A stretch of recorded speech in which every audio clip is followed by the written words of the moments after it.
ఇక ఆదిలాబాద్ జిల్లాకు రాష్ట్ర మంత్రి లక్ష్మణ్ వచ్చి దివ్యాంగులకు సైకిల్ అందజేసే విషయం కనీసం ఎమ్మెల్యేలకు సమాచారం లేదని బౌద్ధ్ ఎమ్మెల్యే అనిల్ జాదవ్ అధికారులపై ఆగ్రహం వ్యక్తం చేశారు. ప్రజలు ఎన్నుకున్న ఎమ్మెల్యేలకు అధికారులు కనీసం సమాచారం ఇవ్వకపోవడం సరైన పద్ధతి కాదని మండిపడ్డారు. వందలాది ఏళ్లుగా మారుమూల ప్రాంతాల్లో నివసిస్తున్న గిరిజనులను కొత్తగా తీసుకొచ్చిన చట్టాలతో ఇబ్బందులు పెట్టడం సమంజసం కాదని, అటవీ అధికారులు హింసించడం మానుకోవాలన్నారు.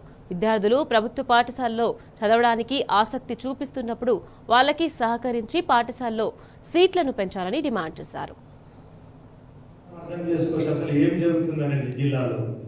మేమే వచ్చి ఇక్కడ కూర్చొని ఎక్కడ మంత్రి గారు లేరంటే అక్కడ పంపిణీ కార్యక్రమం జరుగుతున్నట్టు మేము అనుకున్నాం. ఏం పంపిణీ, ఏం జరుగుతుంది? ఈ ఆదిలాబాద్ జిల్లాలో సింహభాగమే నా బూత్ నియోజకవర్గం.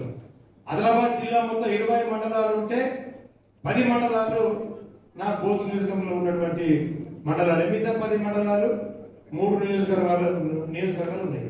దాంతరాజు గారు ఉంటాడు అధికారి. మరి జిల్లాలో ప్రతి ఒక్కరిని చేసేది కేసులు చేసేయండి, అలా లేపేయండి అని అంటున్నాడు.